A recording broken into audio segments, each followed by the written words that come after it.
ఉగ్రదాడితో అట్టుడికిన పఠాన్కోట్ వైమానిక స్థావరంలో ఇవాళ ప్రశాంతత నెలకొంది. మొత్తం 6 ఉగ్రవాదుల్ని మట్టుబెట్టిన భద్రతా బలగాలు 4వ రోజు కూడా గాలింపు చర్యలు కొనసాగిస్తున్నాయి. మరికొద్దిసేపట్లో రక్షణ మంత్రి మనోహర్ పారికర్, సైన్య అధ్యక్షుడు దల్బీర్ సింగ్, భారత వాయుసేన ప్రధానాధికారి అరూప్ రాహా పఠాన్కోట్ వైమానిక స్థావరాన్ని సందర్శించనున్నారు. దేశ అంతర్గత భద్రతపై కేంద్ర హోంమంత్రి రాజ్నాథ్ సింగ్ ఇవాళ సమీక్ష నిర్వహించారు. ఉగ్రదాడితో 3 రోజుల పాటు కాల్పులు, పేలుళ్లతో దద్దరిల్లిన పఠాన్కోట్ వైమానిక స్థావరంలో ఇవాళ ప్రశాంత వాతావరణం నెలకొంది. శనివారం 4 ముష్కరులను హతమార్చిన భద్రతా దళాలు సోమవారం మరో 2 ఉగ్రవాదులను మట్టుబెట్టాయి. 4వ రోజు కూడా గాలింపు చర్యలు ముమ్మరంగా సాగుతున్నాయి.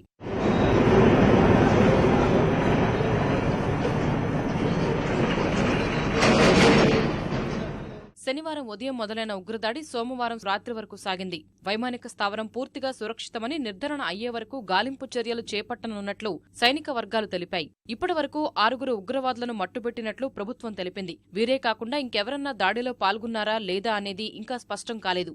అందుకే గాలింపు చర్యలను ఇంకా కొనసాగిస్తున్నారు. వైమానిక స్థావరంలో ఆస్తులకు నష్టం కలగలేదని ప్రభుత్వం ప్రకటించింది.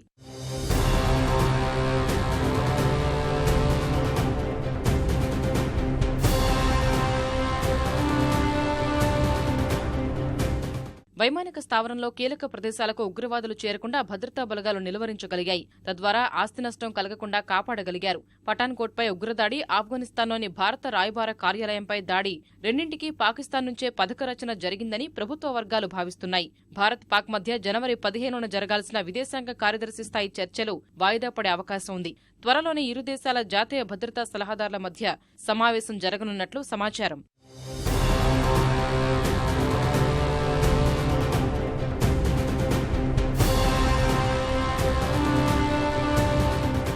పఠాన్కోట్ దాడి నేపథ్యంలో అంతర్గత భద్రతపై కేంద్ర హోంమంత్రి రాజ్నాథ్ సింగ్ ఆధ్వర్యంలో ఇవాళ సమావేశం జరిగింది. దీనికి జాతీయ భద్రతా సలహాదారు దోవల్, ఇతర సీనియర్ అధికారులు హాజరై తాజా పరిస్థితి సమీక్షించారు. పఠాన్కోట్ ఉగ్రదాడి సూత్రధారులపై పాకిస్తాన్ చర్యలు తీసుకుంటుందని ఆశిస్తున్నట్లు అమెరికా ప్రకటించింది. ఈ దాడిపై పాకిస్తాన్ తీవ్రంగా స్పందించిందని తెలిపిన అమెరికా మాటలకు తగ్గట్టే కార్యాచరణ కూడా ఉంటుందని ఆశిస్తున్నట్లు వెల్లడించింది. దక్షిణాసియాలో ఉగ్రవాదం అందరికీ సవాలు విసురుతోందని తెలిపిన అగ్రరాజ్యం అన్ని దేశాలు కలిసికట్టుగా దీన్ని రూపుమాపాలని పిలుపునిచ్చింది. పఠాన్కోట్ ఉగ్రదాడి దోషుల్ని కఠినంగా శిక్షించాలని తెలిపింది. అంతకుముందు పఠాన్కోట్ ఉగ్రదాడిని తీవ్రంగా ఖండిస్తున్నట్లు ప్రకటించిన పాకిస్తాన్ భారత్ అందించిన వివరాలు పరిశీలిస్తున్నట్లు తెలిపింది. పఠాన్కోట్ దాడిలో 7 భద్రతా సిబ్బంది మరణించడం బాధాకరమన్న పాక్ భారత ప్రభుత్వానికి, ప్రజలకు సంతాపం తెలిపింది.